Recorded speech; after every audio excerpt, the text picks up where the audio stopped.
Hey guys, I'm glad to see you guys here again once again. Last week we started a series on how I made 3 AI video ads, and remember we still have one more to go, but I would like you guys to exercise a bit of patience and let's focus on this chocolate infested video ad. And a bit of caution, because while watching this video you might begin to exercise, or should I say have unexpected cravings, so beware. I saw a million reasons to love, but only could stand on one. Because you loved me, because you loved me first.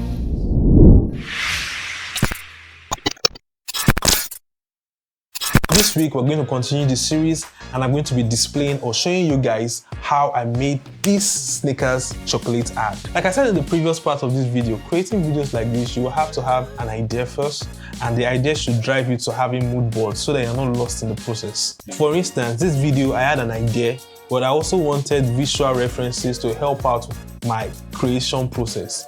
So if I have those images, it will be easy for me to prompt or create prompts for my AI machine to understand me. So I had to first get mood boards ready. Then in getting my mood boards ready, I had to now start looking for how to create prompts that would build up my visuals. So for instance, for this Snicker ad, I wanted to create a scenario where peanuts fall into a pool of chocolate liquid. Then from the chocolate liquid, we now have 2 chunks of chocolate coming out from the chocolate liquid as they elevate up in the air, and they join back or snap back to each other, and the chocolate bar morphs into the final packaging. That was the idea. So as usual, I browsed through Pinterest and searched for concepts close to what I had in my head. Basically, I was looking for references that have to do with peanuts falling or interacting with chocolate liquid, a whole Snicker chocolate bar and a broken one, and the Snicker package itself. As you can see in this video, I have my mood board ready, but you see, coming up with this prompt came with its challenges, and as you go on in this video, you're going to notice what I'm talking about. I didn't have a proper image reference for the peanuts falling into the chocolates, so I generated the image from ADVERTS AI Labs with the prompt peanuts falling into chocolate liquid, and it delivered. Another thing you need to know about ADVERTS is the fact that they just launched their AI labs, and I've been exploring this recently and it's amazing. I'm glad I have a subscription, because aside from their library of creative assets, you can also create AI content, or should I say come up with AI visuals, which is amazing. And you see, their AI labs actually gives you solutions for everything audio and visual. Imagine you go into a platform where you have creative assets and you can also create yours within that platform. I feel it's just too good to be true, right? Yeah. And with just a single subscription, you have access to all of these services. Trust me, this is a good time to be alive, because with just one single subscription, I can cross my leg and I allow machines to do the work for me. So I was impressed with what I got from ADVERTS AI Lab. Trust me, it was amazing. But I'll give you this quick tip.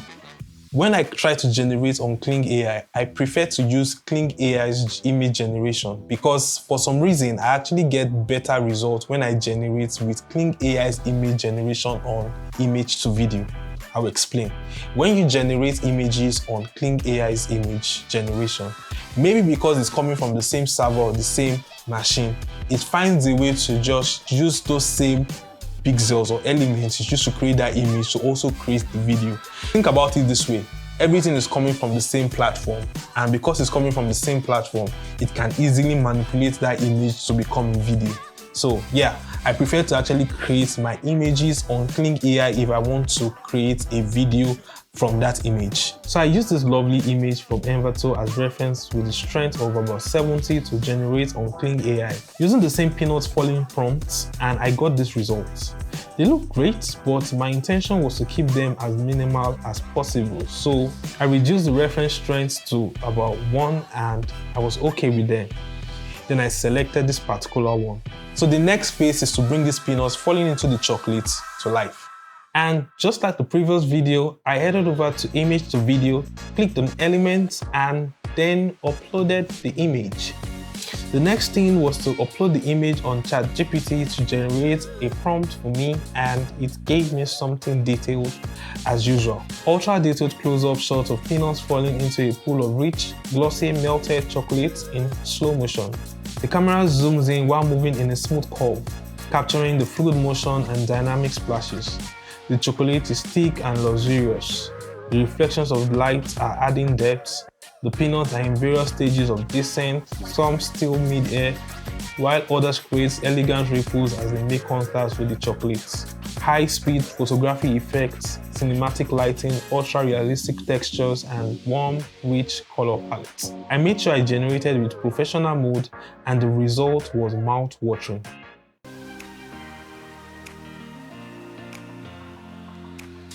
Remember, I told you to guard your cravings before watching this video. So the next phase was to find a way to allow my chocolate chunks come out from the chocolate liquid. Since the peanuts has fallen inside, it should have formed the chocolate bars.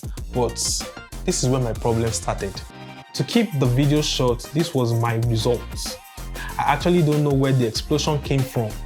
Then I tried using the frames technique, with the start being the full chocolate bar and the end frame to be the broken bar, with the intention to fix in post. But still no hope. I like the caramel coming out of it though. After several trials, I came up with this render, which is close to my original idea.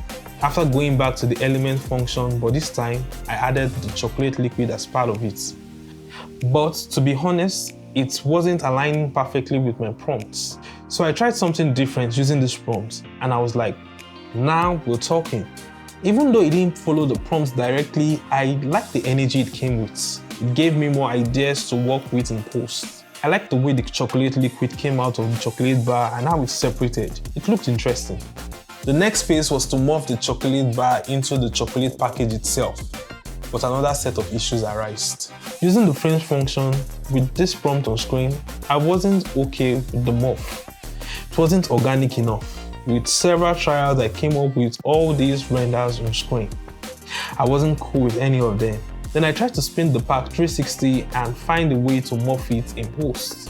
But it looked like I had stressed the Kling AI's machine and the machine was tired of me. I mean, I never told you to give me peanuts around the pack. Just rotate the pack, that's all. But Hailuo AI came to the rescue. In this area, it did a decent job compared to Kling's. The background wasn't an issue because I could crop it in After Effects. In summary, here are the list of Snickers generated videos I came up with that I ended up using. Remember, I told you that this video came with its complications, but I'm sure you guys experienced the mouth-watering side of it, right? Unlike the previous video, this one came with its own complications and also a little bit of professional touches that I had to go and do in After Effects. I later took all the rushes I was going to use and composited them in After Effects. In all honesty, it took a bit of time working on the video. You guys can let me know in the comment section if you would like me to do a video on how I created this video in After Effects. And with this music I got from Envato, it just made the video lovely. Like, I was pretty impressed with the way the whole thing turned out, and yeah, even though it came with its own challenges, it was worth it. So here's the final video. I saw a million reasons to love, but only could stand on one. Because you loved me, because you loved me first.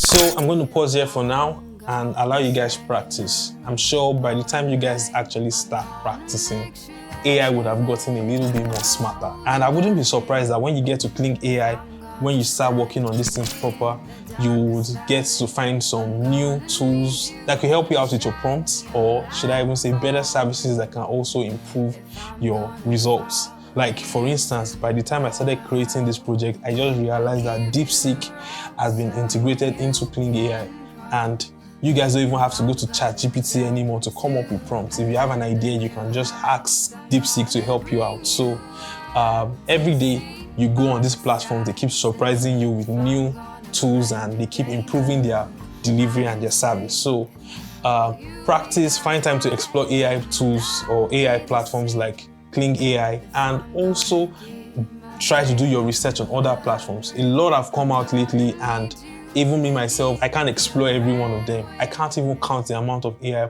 platforms we have at the moment. Anyways, stay tuned for the final part of this video. So don't forget to subscribe, like this video, and turn on notifications. And I'll see you on the next one. Peace.